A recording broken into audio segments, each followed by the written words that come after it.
At my husband's funeral, I noticed my daughter-in-law leaning close to someone near the back pew, her voice low, almost swallowed by the soft hum of whispered condolences. "Speed up the inheritance," she murmured. "I'm putting pressure on him tonight." I didn't turn my head. I didn't react. I just stood there, hands folded over the black gloves I'd worn since morning, staring straight ahead at the polished mahogany casket that held the man I had loved for 42 years. "I'm glad you're here. Stay with me until the end, and tell me where you're listening from. I want to know how far this story reaches, because what happened that day didn't end at the funeral." The chapel smelled faintly of lilies and candle wax. Soft organ music drifted through the high ceilings, echoing in a way that made everything feel distant, muted, like I was watching my own life from behind glass. People moved quietly around me. Old friends, distant relatives, neighbors who had known us for decades. They came up one by one, placing gentle hands on my arm, offering the same rehearsed words. "I'm so sorry for your loss. He was a good man. You're so strong." I nodded. I thanked them. I even managed a small, polite smile. But inside, everything felt hollow. Not broken, not shattered, just empty. Because grief, at my age, doesn't arrive like a storm. It settles in like dust, quiet, persistent, coating everything you thought you knew. My husband, Richard, had always been the kind of man who filled a room without trying. He had a steady voice, a warm presence, the kind of quiet strength that made people feel safe just standing near him. For over 4 decades, he had been my constant. And now, he was lying just a few feet away from me, in a box that looked far too small to contain a life that large.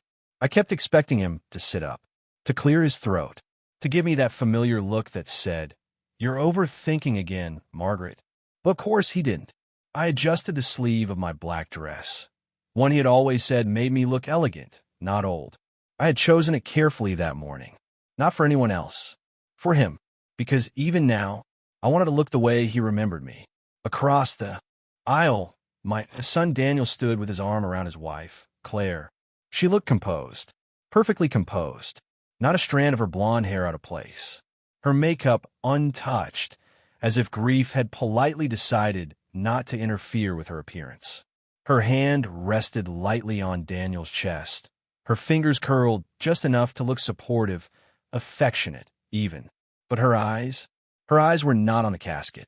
They were scanning the room, watching people, calculating. And then there was that whisper, that one sentence that had slipped so casually from her lips, as if she were discussing dinner plans instead of my husband's estate. "Speed up the inheritance." The words echoed in my mind, sharper now than they had been in the moment.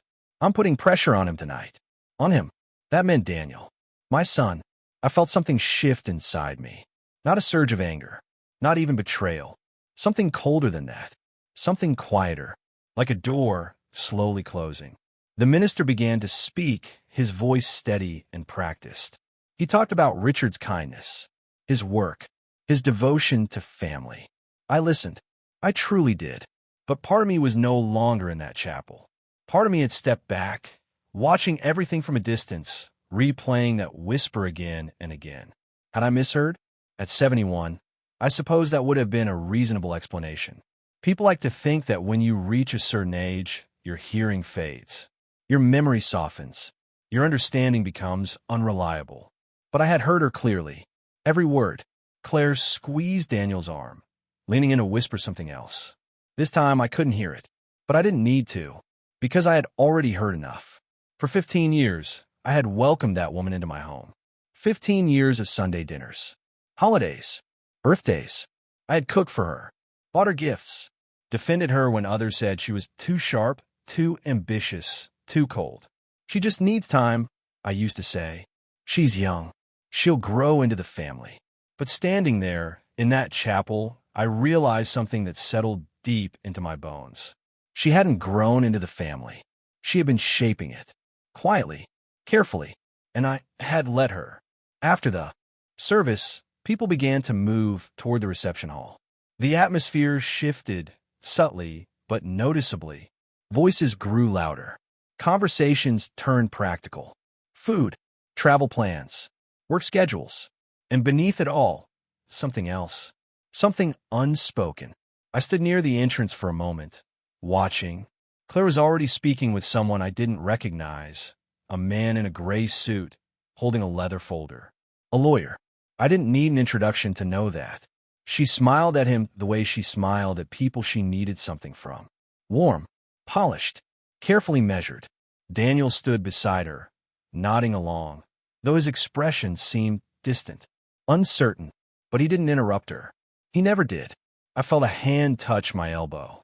"Margaret," a familiar voice said gently.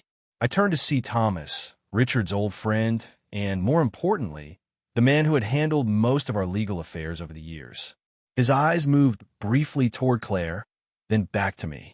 There was something in his expression, something cautious, something knowing. "Are you holding up all right?" he asked. I gave him the same answer I had given everyone else. "I'm managing." He nodded slowly, as if he understood more than I was saying. "I imagine there will be discussions in the coming days," he added carefully. Discussion. Such a polite word. My gaze drifted back to Claire. She laughed softly at something the man in the gray suit said, placing a hand lightly on his arm. Too familiar, too comfortable, for a funeral. "I heard something earlier," I said quietly, my voice steady. Thomas didn't respond immediately, but he didn't look surprised either. "Margaret," he said after a pause, lowering his voice, "this may not be the right place." "No," I interrupted gently. "It's exactly the right place, because it was here in this room that everything had become clear." I smoothed the front of my dress, straightened my shoulders, and took a slow breath.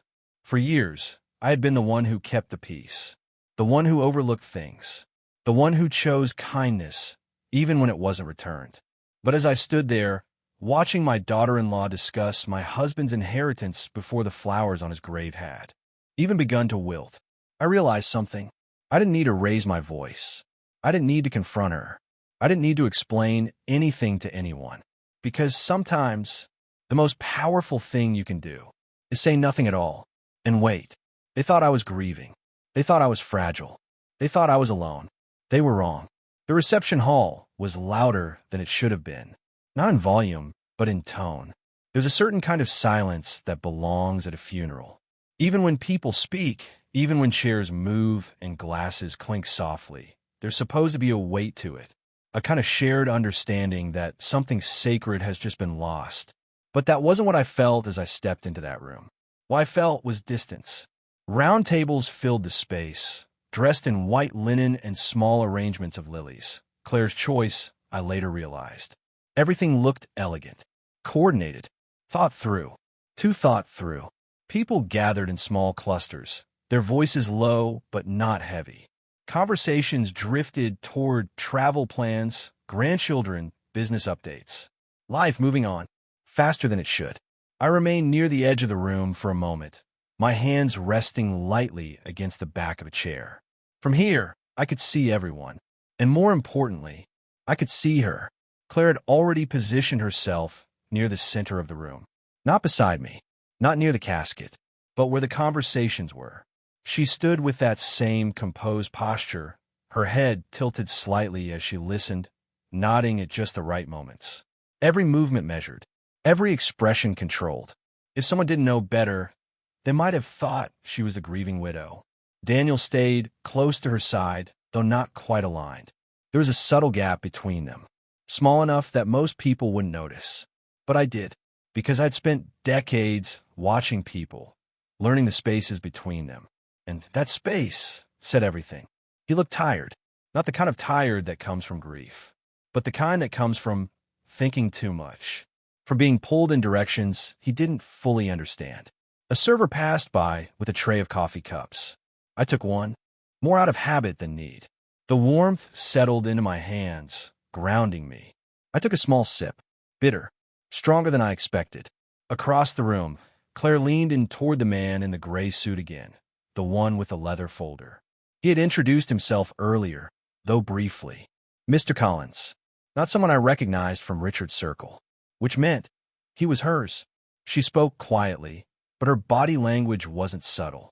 Her shoulders angled toward him, her hand resting lightly on the table between them, fingers tapping once, twice, as if emphasizing a point. Mr. Collins nodded, flipping open the folder just enough to glance inside. Documents. Of course. Daniel shifted beside her, his hand moving to the back of his neck, a gesture he'd had since he was a boy. He used to do that when he was unsure, when he didn't want to say something out loud. I watched him for a moment, really watched him, and I saw it. That flicker, the same one I had seen at the table, just before everything changed. Uncertainty, but he didn't step away. He didn't interrupt. He didn't ask questions. He stayed. Someone approached me from behind. "Margaret, have you eaten anything?" It was Helen, an old neighbor, kind in the way that feels genuine without trying too hard. I gave a small shake of my head. "Not yet. You should," she said gently. "You'll need your strength." Strength. It's a word people use when they don't know what else to offer. "I will," I replied softly, but I didn't move toward the food. Not yet, because something else held my attention. Claire reached into her handbag and pulled out her phone. She glanced around, quickly but not carelessly. Then she stepped a few feet away from Daniel and Mr. Collins, positioning herself near one of the tall windows. Away but still within sight. She turned slightly, her back angled toward the room. And then she spoke. "I told you tonight," she said under her breath, though not quiet enough. A pause. "No, we don't wait. The longer this drags out, the messier it gets." Another pause. Her fingers tightened around the phone. "She's not going to fight it," Claire continued. "She doesn't even know what she's signing half the time." I didn't move. Not a step, not a breath out of place. But something inside me stilled completely. 71 years. And in all that time, I had never been described so casually, so efficiently, as if I were a detail to be managed. A formality, an obstacle that would simply step aside. Claire let out a small exhale, soft and controlled. "Yes," she said, "we'll have everything ready. Just make sure he's on board." "He, Daniel." She ended the call and turned back toward the room, her expression already reset.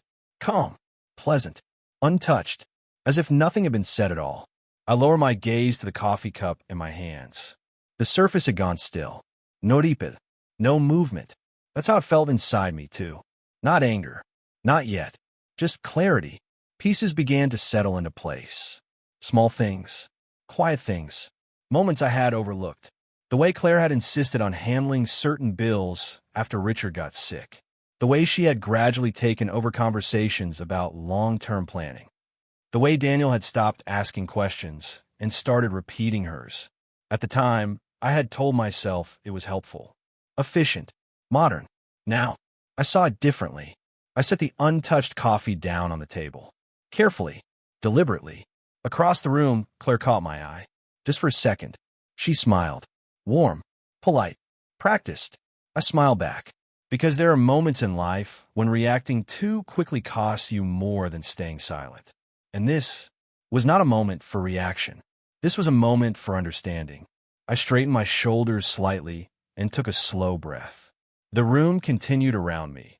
Voices, movement, soft music returning in the background. Normal, almost. But underneath it all, something had shifted. They thought I didn't hear. They thought I didn't see.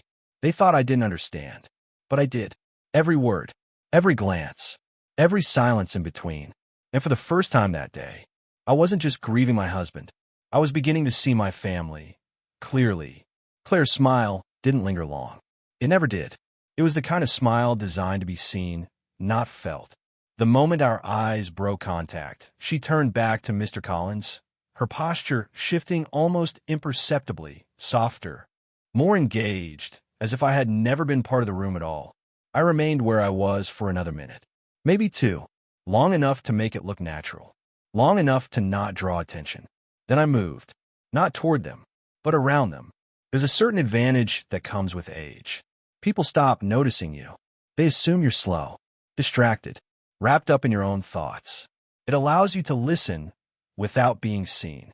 I walked past the buffet table, nodding politely at a few familiar faces, exchanging brief words I barely registered. My attention was elsewhere, always just a few steps ahead. Claire's voice carried again, lower this time, more controlled. I didn't stop. I didn't turn. I simply adjusted my pace just enough. "We can't let this drag on," she was saying. Mr. Collins responded, his tone measured. "These things take time, especially if everything wasn't structured clearly beforehand." Claire let out a quiet breath. "It was structured," she said. "Richard just didn't update things the way he should have." I felt that. Not like a wound, more like a line being crossed. Richard had been meticulous, careful, thoughtful in ways most people didn't notice. He didn't leave things unfinished. So if something hadn't been updated, there was a reason. "I'm just saying," Claire continued, her voice softening into something almost persuasive, "Daniel shouldn't have to wait months to access what's already his." Daniel. I glanced slightly to my right. He stood a few feet away now, speaking to one of Richard's former colleagues.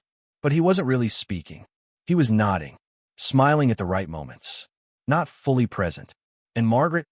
Mr. Collins asked quietly. There was a pause, a small one, but long enough. Claire's answer came smooth. "Practiced. She'll agree to whatever Daniel suggests." I kept walking, step by step, measured, even, but inside, something settled deeper. Not shock, that had already passed. Not anger. That would come later, if it needed to. This was something else. Recognition. For years, I had believed that influence in a family looked like warmth, like inclusion, like shared decisions. But influence, real influence, looked like this. Quiet, persistent, guiding conversations before they even happened, shaping outcomes without ever raising your voice. And Claire had mastered it. I reached the far side of the room and paused near one of the windows. The glass reflected the scene behind me, softly blurred but clear enough. I could see them, still talking, still planning. Without me, the reflection showed something else, too. Myself, standing still, watching. For a long time, I'd thought being a good mother, a good wife, meant stepping back, letting the younger ones take the lead, trusting that they would carry things forward with the same care. But trust, without awareness, becomes permission, and I had given plenty of that. I turned slightly, just enough to catch a clearer view. Mr. Collins had closed his folder now. Claire nodded once, decisive. Whatever they had discussed, it had reached a conclusion. Daniel stepped closer to them. Claire placed a hand lightly on his arm, guiding, always guiding. He leaned in, listening, then nodded. Once. That was all it took. A single nod. And something shifted. I felt it, even from across the room. A decision made. Without me. Again. Helen appeared beside me quietly. "They're keeping you busy today," she said gently, following my gaze. I offered a faint smile. "They always do." She studied my face for a moment longer than most people would. Not intrusive, just attentive. "You don't look surprised," she added. That made me pause, because she was right. I said slowly, choosing each word, "I've been given enough time to notice things. I just didn't always choose to." Helen nodded, as if that made perfect sense. "Sometimes we don't see things until we're ready to," she said. Ready. That word lingered, because readiness doesn't come with noise. It arrives quietly, like a realization you can't unsee. Across the room, Claire laughed again. Light, controlled, perfectly timed. Daniel said something in return. I couldn't hear it, but I saw the way he looked at her. Not questioning, not uncertain, settled. And that told me everything. I exhaled slowly, my gaze returning to the reflection in the glass. The room, the people, the quiet movements of a family adjusting itself around a new center. And for the first time, I understood where I stood. Not the center, not even close. On the outside, but not invisible. Not anymore. Because seeing something clearly changes the way you move next. And I had seen enough. More than enough. They thought this was already decided. They thought the conversation was over. They thought I would simply follow along. But they had made one mistake. They had spoken too soon. And I had listened. There are moments in life when the present becomes too sharp to stand in. And when that happens, the mind does something quiet. It steps backward. I stood by that window, the reflection of the room still faint in the glass. But my thoughts had already drifted somewhere else. Not far, just earlier, to a time when Richard was still sitting at the head of our table.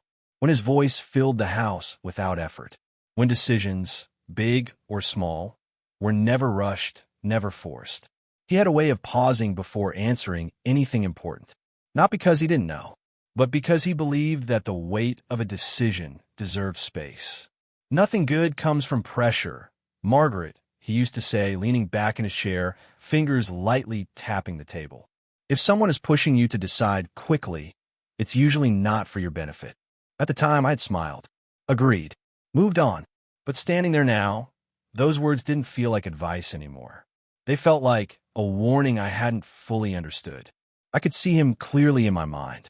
Sunday mornings, coffee in his hand, the newspaper folded just so, Daniel sitting across from him, younger then, asking questions about everything. How mortgages worked, why people argued over money, what meant to own something. Richard never rushed those conversations. He explained things slowly, carefully, making sure Daniel understood not just the answer, but the reason behind it. Money changes people, he told him once. Not always in obvious ways. Sometimes it just reveals who they already were. I remember laughing at that. It sounded too serious, too distant from the life we were living. Back then, our home felt steady, predictable in the best way. Claire hadn't been part of that picture yet. She came later, introduced on a quiet evening, standing in our doorway with a polite smile and a firm handshake. Confident, self-assured. I liked her. At least, I thought I did. She spoke well, listened carefully, asked the right questions. Richard had been polite, warm even, but reserved in a way only I seemed to notice. After she left that first night, he didn't say much, just nodded once and returned to his paper. Nice girl, I had said, clearing the dishes. He looked up briefly. Maybe, he replied. That was all. I didn't ask more. I didn't press, because life moved forward the way it always does. Quietly, without asking permission. Daniel married her 2 years later. A beautiful ceremony, carefully planned, everything in its place. I remember watching them during the reception.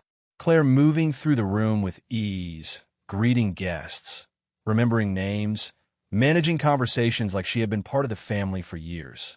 She fit in quickly, or at least it looked that way. There were small things, tiny, almost invisible shifts. The way she started suggesting changes to holiday traditions. Nothing drastic, just adjustments. Maybe we should do Christmas dinner earlier this year. Maybe we could try something new for Thanksgiving. At first, it felt harmless, even helpful. Richard didn't argue. He rarely did. But sometimes, I would catch him watching, not reacting, just observing. And then, over time, the conversations changed. Daniel stopped asking questions, started repeating answers. Claire thinks this would be better. Claire suggested we handle it this way. Always calm, always reasonable. And slowly, decisions that used to belong to the family shifted, not all at once, not in a way you could point to and say, that's the moment. Just piece by piece. When Richard got sick, that shift became more noticeable. Claire stepped in, organizing appointments, managing schedules, handling paperwork. I was grateful. Of course I was. At my age, navigating all of that alone would have been overwhelming. She made things easier, simpler, or at least that's what I told myself.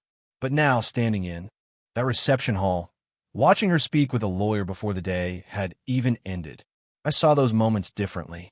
Not as help, but as positioning. Each step placed carefully. Each responsibility taken, not just to assist, but to control. Richard had noticed it. I was certain of that now. The way he had started keeping certain documents separate. The way he had insisted on reviewing things personally, even when it was difficult. At the time, I thought it was pride, stubbornness. But Richard wasn't stubborn without reason. He was protective of me, and maybe in ways I hadn't understood. He had been trying to protect something else, too. I blinked slowly, the reflection in the glass shifting as someone passed behind me. The present returned quietly. Claire was still across the room, still composed, still in control. Daniel beside her, still listening. Nothing had changed on the surface, but everything beneath it had. Because memory has a way of rearranging itself once you see the truth. Pieces that didn't matter before, so they do. Conversations you barely noticed become clear, and people you trusted without question start to look different. I turned away from the window. Not quickly, not dramatically, just enough to face the room again. Because this wasn't about the past anymore. It was about what came next. And for the first time since that morning, I felt something steady settle inside me. Not grief, not confusion, understanding. Richard had seen something. He had prepared for something. And now, it was my turn to find out exactly what that was. Thomas didn't leave my side immediately. That in itself was unusual. He had always been respectful of space, especially in moments like this. A quiet nod, a few words, and then he would step back, allowing grief to take its course without interruption. But now he lingered. "Margaret," he said softly, his voice just low enough to remain between us. "When things settle, we should talk. Not if. When." I turned slightly toward him, studying his face more carefully this time. Thomas was not a man who spoke in vague terms. Not in business. Not in personal matters. "What kind of talk?" I asked, my tone even. His gaze shifted briefly, just a flicker, toward Claire. Then back to me. "The kind Richard wanted you to have," he replied. There was again. Not confusion. Not hesitation. Intention. I didn't ask more. Not there. Not with so many people moving around us, with voices rising and falling, with eyes that might linger a second too long. Instead, I gave a small nod. "I understand." And I did.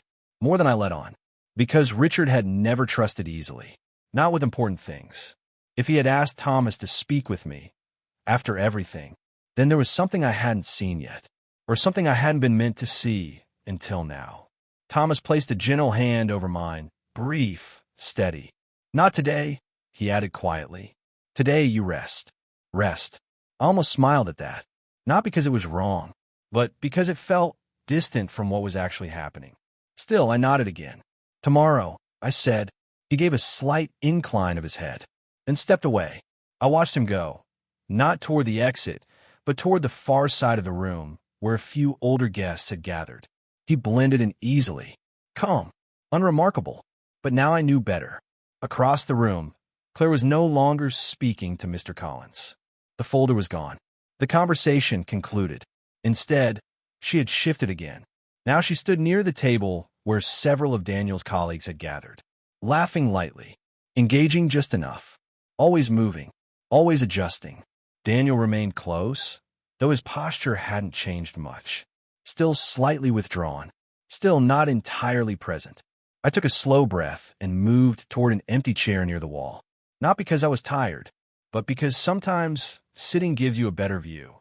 From there, everything felt clearer. Claire crossed the room again, this time toward me. Not directly, never directly. She stopped at a table nearby, exchanging a few polite words with an older couple before letting her gaze drift, casually, almost by accident, until it found mine. And then she smiled. "Margaret," she said warmly, approaching just enough to make it seem natural. "I was looking for you." Of course she was. "I've been right here," I replied. Her expression didn't falter. Not even for a second. "I know," she said softly. "It's just been such a full day." Full. That was one way to describe it. She glanced briefly at the chair beside me. "May I?" I gestured lightly. She sat down with the same controlled grace she had carried all day. Back straight, hands folded neatly in her lap. For a moment, neither of us spoke. Then she turned slightly toward me, her voice lowering just enough to feel personal. "I want you to know," she began, "that Daniel and I are here for you. Whatever you need."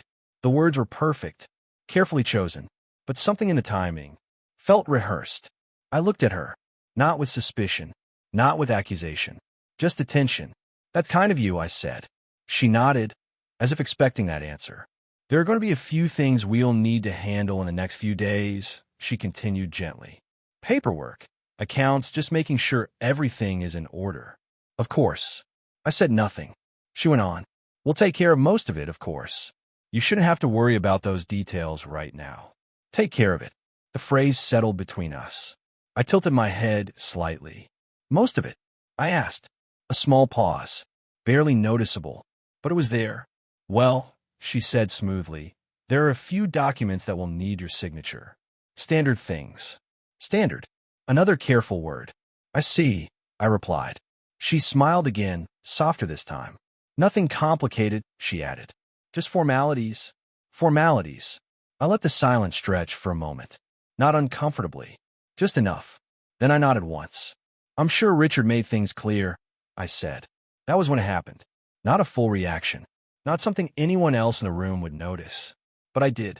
Her fingers tightened, just slightly, against each other. And for the briefest second, her smile didn't reach her eyes. He did, she said, but her voice was just a shade too careful. I leaned back in my chair, my hands resting calmly in my lap. Good, I said. Another pause. Claire studied me for a moment longer than before. Not openly, but enough, as if trying to measure something. Then she nodded. Yes, she said quietly. Good. She stood a moment later, smoothing her dress with practiced ease. We'll talk soon, she added. Not a question, not a suggestion, a plan. I inclined my head slightly. I'm sure we will. She held my gaze for a second longer, then turned and walked away. I watched her go, not with anger, not with fear, but with something far more useful. Awareness. Because now, the pieces were no longer scattered. They were aligning. The lawyer, the whispers, the urgency, the formalities. And Richard had known. I could feel it now, clearer than anything else that day. He had seen this coming, and he had left something behind. Not just for them, for me.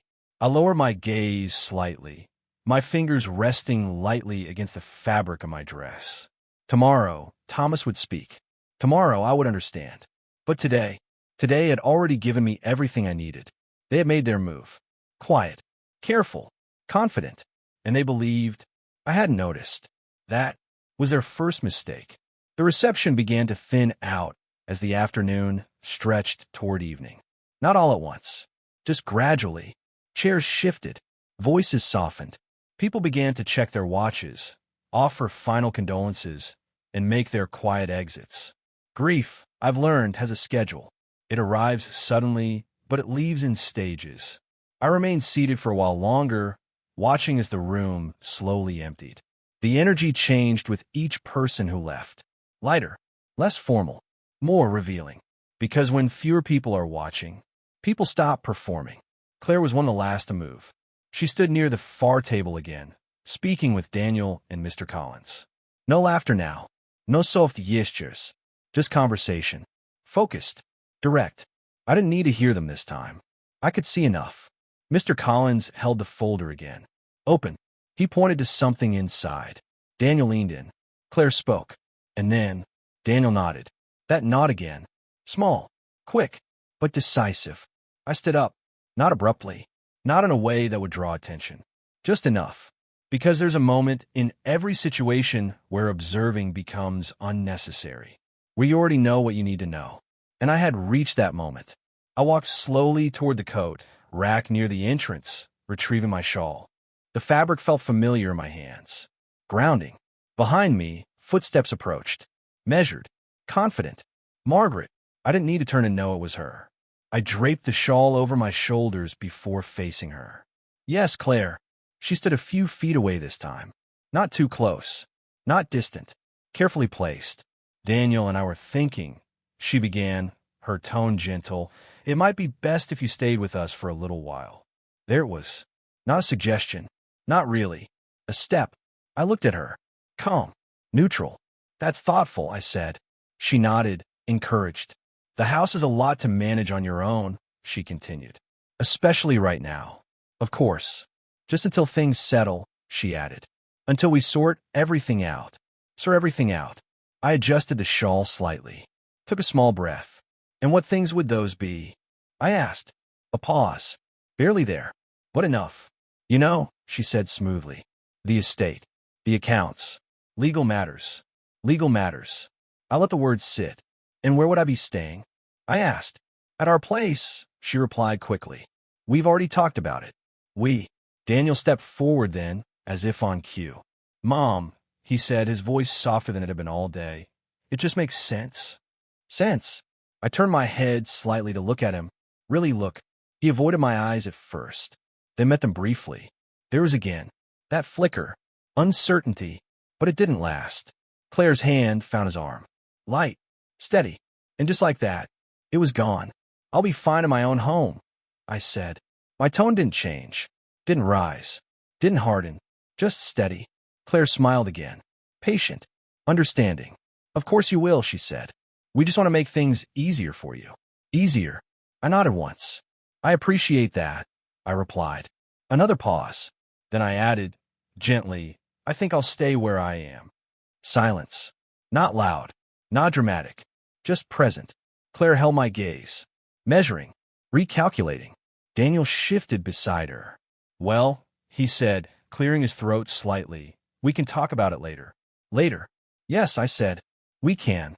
Claire's smile returned. Softer now, but thinner. Of course, she said. There's no rush. No ruse. The words almost echoed. Because just hours ago, she had said the opposite. Speed it up. I adjusted my gloves, smoothing the fabric over my fingers. I'll be heading home now, I said. Daniel nodded quickly. I'll drive you. I shook my head. That won't be necessary. A small pause. I'd like a little time, I added. He hesitated, then nodded. Okay. Claire stepped back slightly, creating space. Call us when you get home, she said. I inclined my head. I will. I didn't say when. I didn't say how. I simply turned and walked toward the door. The air outside felt different. Cooler, quieter, real. I paused at the top of the steps, looking out across the empty parking lot. The sun was beginning to lower, casting long shadows across the pavement. For a moment, I allowed myself to feel it. The absence, the silence, the weight of everything that had just happened. Then I exhaled slowly, because grief and clarity can exist at the same time.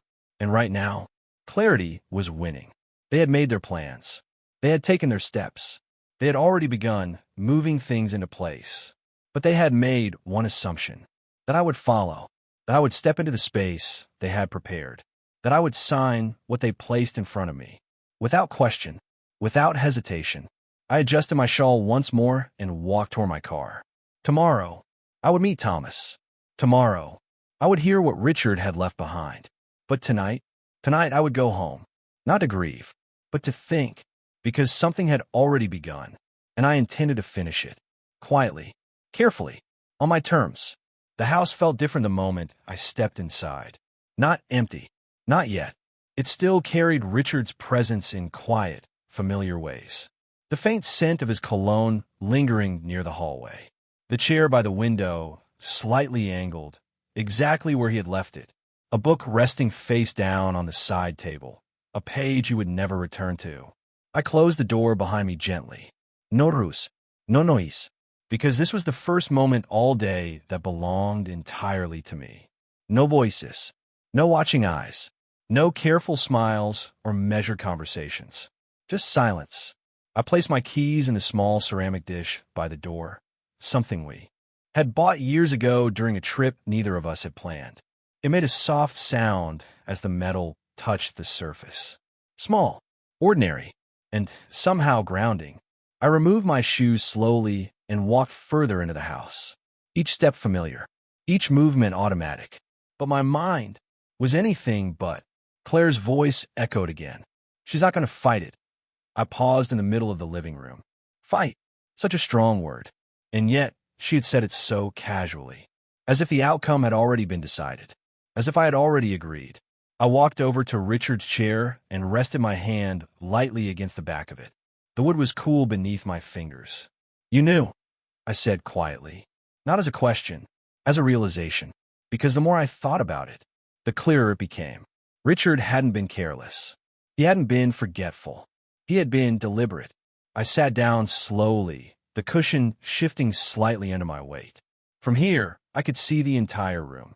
The photographs, the shelves, the life we had built together. And for the first time that day, I allowed myself to look, really look. There was a photo of Daniel as a boy, sitting on Richard's shoulders, both of them laughing at something I couldn't remember anymore. Back then, everything had felt simple. Trust wasn't something you questioned. It was something you lived inside. I exhaled slowly. Somewhere along the way, that had changed. Not suddenly, Not loudly, just quietly. Like everything else. I leaned forward slightly, reaching for the small drawer in the side table next to Richard's chair. Inside, he kept the things he used often. Reading glasses, a pen, a small leather notebook. I picked it up, turned it over in my hands. It was worn at the edges. Used. Richard didn't keep journals. He wasn't the type to write long thoughts or reflections. But he did make notes. Short ones. Precise. Reminders. Names. Numbers. I opened it carefully. The pages were filled with his handwriting. Neat, steady, unmistakably his. Most of it was ordinary. Appointments. Addresses. But then, a page near the middle caught my attention. A name. Thomas. Underneath it, a single line. If anything feels rushed, don't sign. I stared. At it. The words didn't move. Didn't change. But something inside me did. Because this wasn't just a note. It was a message. Left where I would find it. When I needed it. I closed the notebook slowly, my fingers resting against the cover. If anything feels rushed, Claire's voice. The lawyer. The urgency. Everything aligned. Not perfectly, but clearly. I stood up and walked toward the hallway, my step steady now. There was one place I hadn't gone yet. Our bedroom. The door was slightly open, exactly as I had left it that morning. I pushed it gently. The room was quiet. Still, the bed neatly made, his side untouched. I stepped inside and moved toward the dresser. Richard had always kept his important documents organized. Not in obvious places. Not where anyone could find them easily, but where he could reach them when needed. I opened the top drawer. Nothing unusual. Clothes. Personal items. The second drawer. The same. But the third. That was different. There, beneath a stack of neatly folded shirts, was a folder. Dark. Unmarked. I didn't open it right away. Instead, I just looked at it. Because sometimes, the moment before you know something is the last moment everything still feels the same. I reached down and lifted it carefully. It was heavier than I expected. Inside, paper shifted slightly. Documents. I placed it on the bed, sat down beside it, and for a moment, I didn't move, because whatever was inside that folder was something Richard had chosen to leave. Not for them. For me.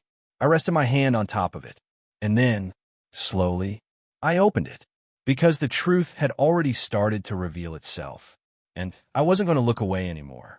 The folder didn't look special. That was the first thing I noticed. No label, no markings, just a dark, simple cover, something you might overlook if you weren't looking for it. But Richard had never been careless about where he placed things, especially not things that mattered. I sat on the edge of the bed, the folder resting in front of me, my hand still lightly on top of it. For a moment, I didn't open it, because once you do, there's no going back to not knowing. I took a slow breath. Then I lifted the cover. Inside, everything was arranged neatly. Of course it was. Several documents, clipped together, some typed, some handwritten notes tucked carefully between pages. The first page I saw was a copy of his will, not the version I had seen before. This one was newer. I knew immediately. The date. Just a few months ago, after his diagnosis. My fingers tightened slightly as I lifted the page, reading carefully. Most of it was what I expected. The house, the accounts, investments. But then, there was a section I didn't recognize. An addendum. I paused, because Richard didn't add things without reason.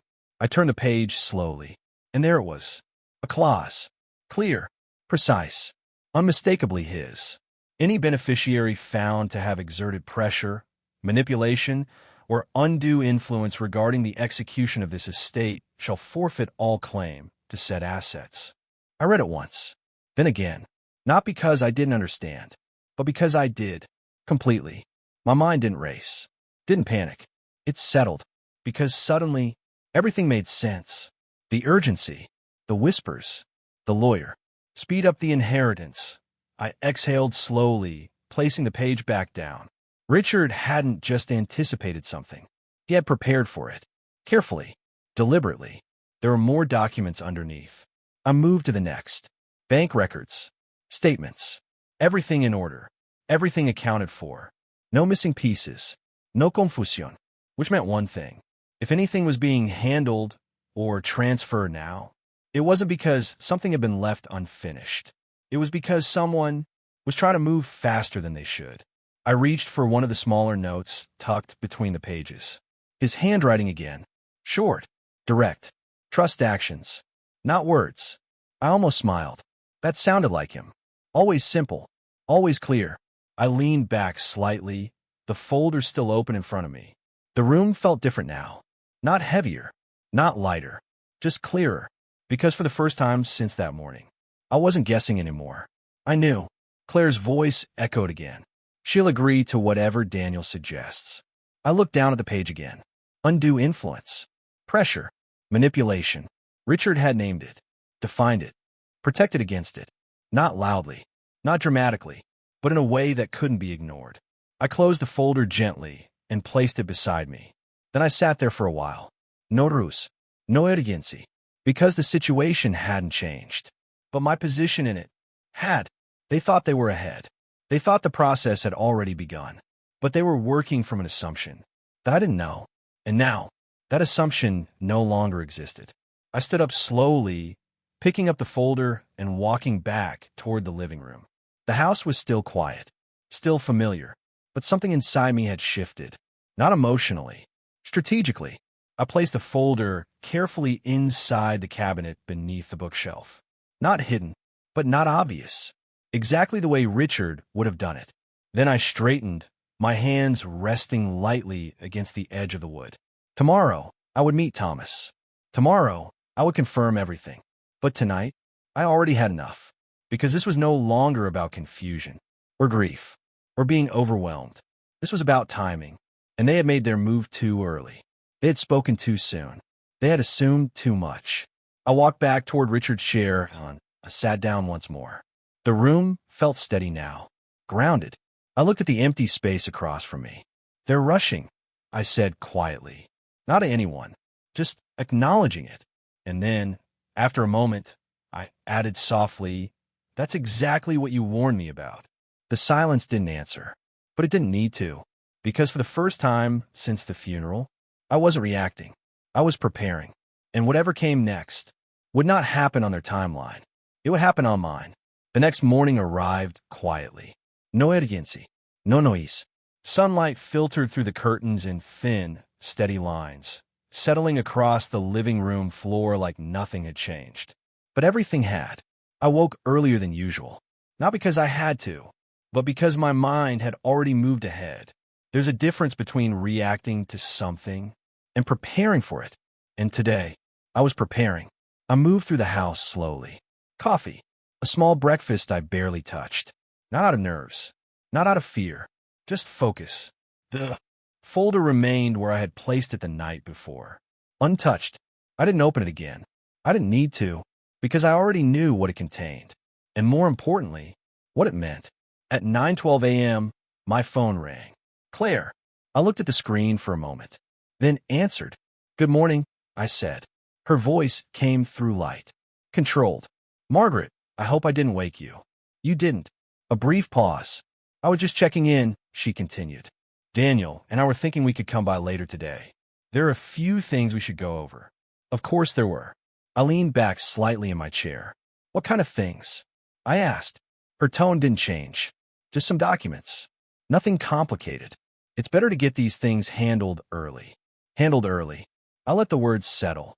How early? I asked. Another small pause. This afternoon, if that works. Fast. Too fast. I glanced toward the cabinet where the folder rested. Richard's words echoed again. If anything feels rushed, don't sign. I have a meeting this morning, I said calmly. Not a lie. Just not the kind she expected. A meeting, Claire repeated. Yes. With Thomas. Silence. Not long, but noticeable. I see, she said finally. Her voice was still smooth, still controlled, but something beneath it shifted. That's good, she added. It's important to stay informed. Informed. Yes, I replied. It is. Another pause. Then she adjusted. Well, perhaps we can come by afterward, she said. Late afternoon.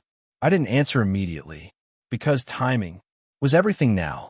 I'll let you know, I said. Neutral, open, but not committed. Of course, she replied. We just want to make this as easy as possible for you. Easy? I almost smiled. I understand, I said. We exchanged a few more polite words. Nothing meaningful. Then the call ended. I placed the phone down gently. No tensión. No hositación. Just clarity. Because that call had confirmed something important. They were moving. Not cautiously. Not patiently. Quickly. Too quickly.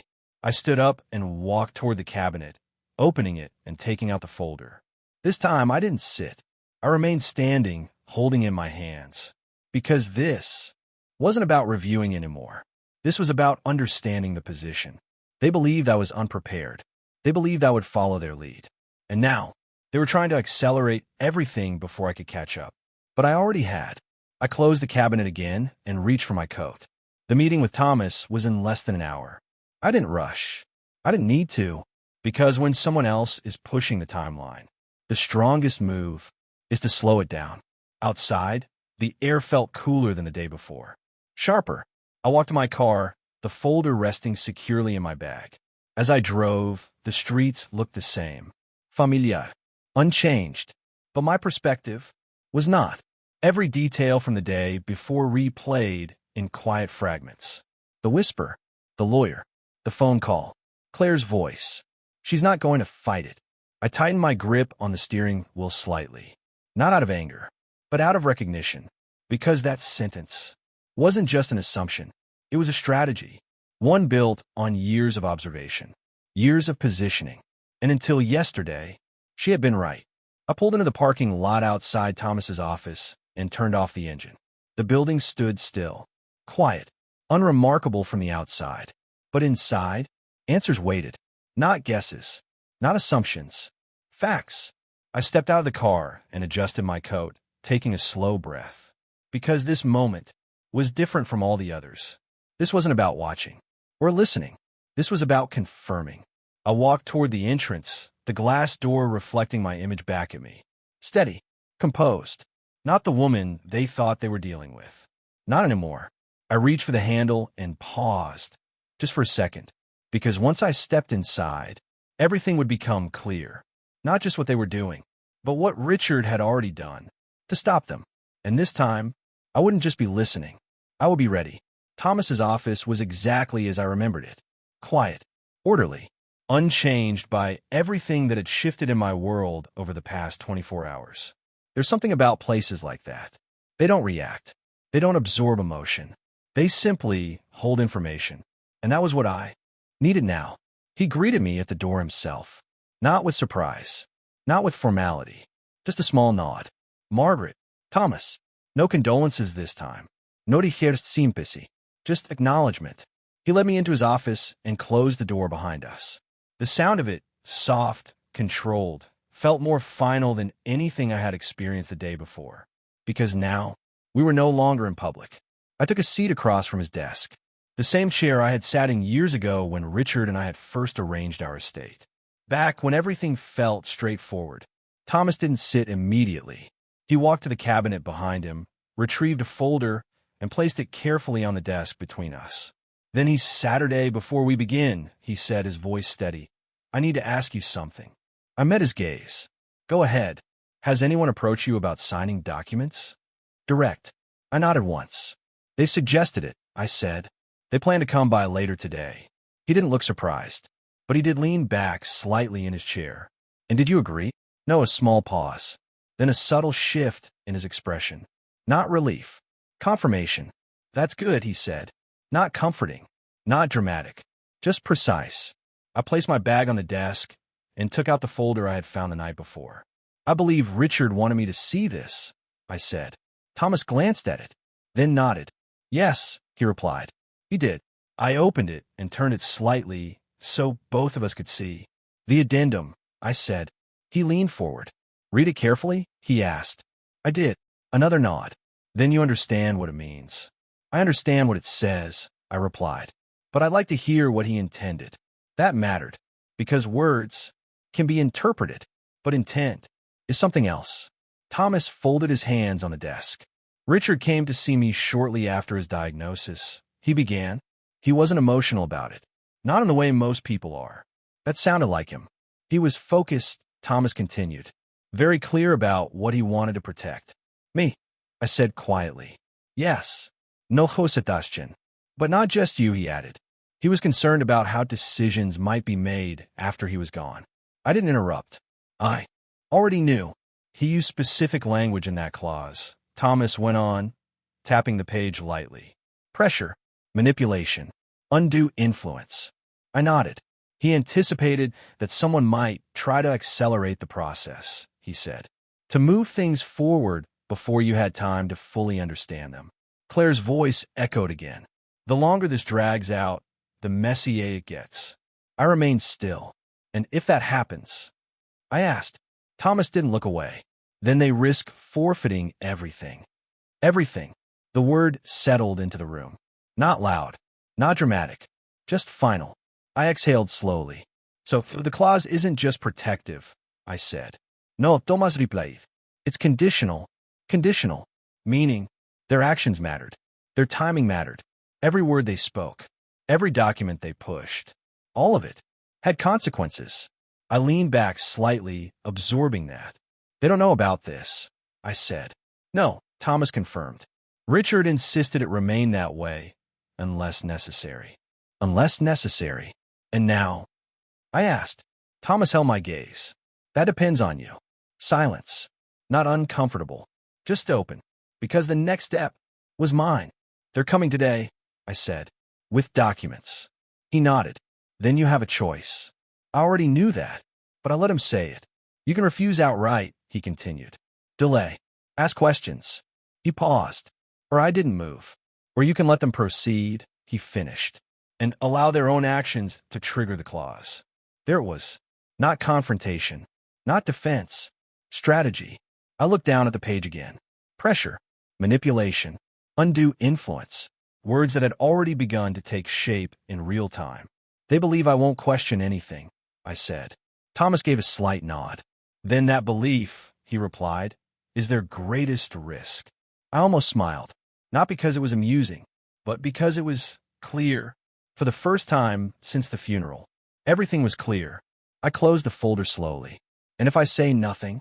I asked. Thomas leaned back again. Then you give them room to show you exactly who they are. Room. Space. Time.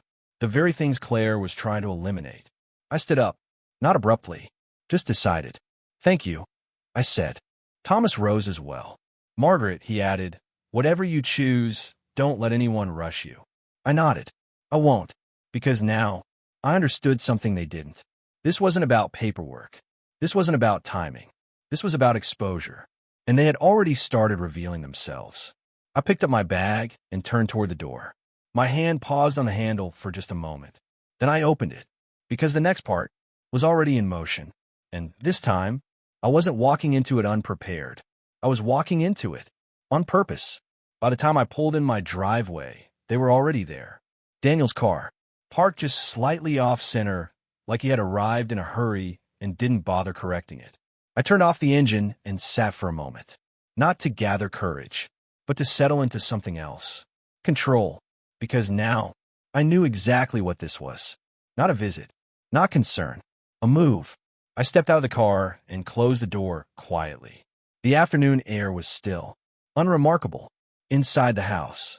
I could already feel it, even before I opened the door. That shift. I stepped in. Voices. Low. Measured. Claire's and Daniel's. They stopped the moment they saw me. Mom, Daniel said, standing quickly. Too quickly. Claire followed, slower, more composed.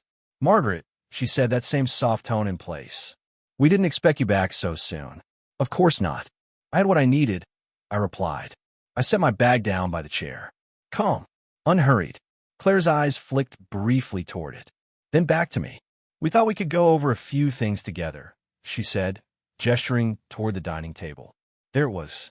The setup. I followed her gaze. Documents. Spread neatly across the table. Organized. Prepared. Too prepared. You walked over slowly. Not drawn in. Not hesitant. Just observing. What are these? I asked. Daniel stepped forward. Just some paperwork, Mom, he said. Routine stuff. Transfers, authorizations, things that need to be handled. Handled. I nodded slightly. And they need to be handled today? I asked. A pause.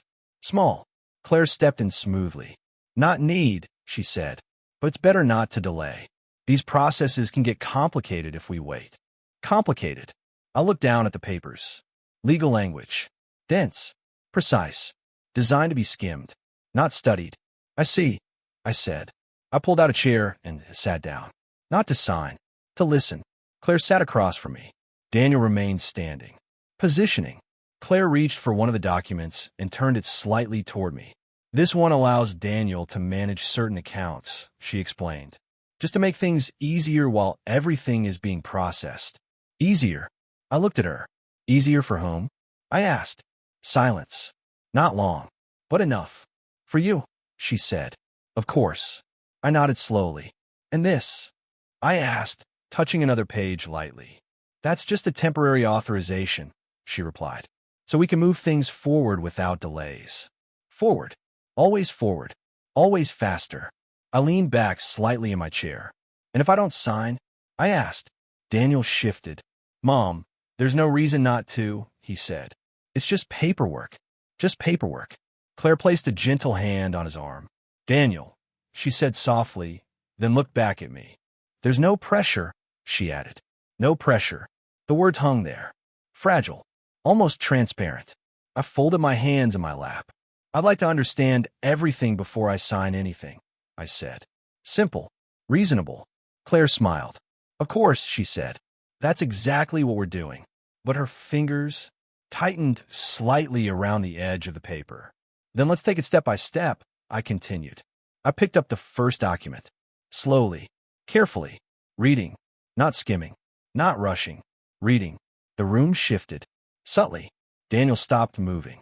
Claire stopped speaking. Because this was not what they expected. Minutes passed. Quiet ones. The kind that stretch longer when someone is waiting for you to hurry. I turned a page. Then another. Occasionally asking a question. Small ones. Precise ones. Claire answered. Smooth. Prepared. But each answer took time. Time they didn't want to spend. I could feel it. That tension. Not loud, but present. And then I set the papers down. I think I'll need more time, I said. There was the moment. Daniel exhaled slightly. Mom, it's really not that complicated. Claire's hand tightened on his arm. Again. Of course, she said quickly. Too quickly. We understand. I looked at her. Really looked. And for the first time, she didn't look in control. Not fully. Just slightly off. Because the timeline had slipped. I'll review everything again, I continued.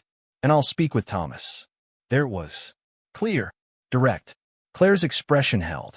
But her eyes changed. Just a fraction. That's not necessary, she said gently. Necessary. I tilted my head slightly. I think it is. Silence.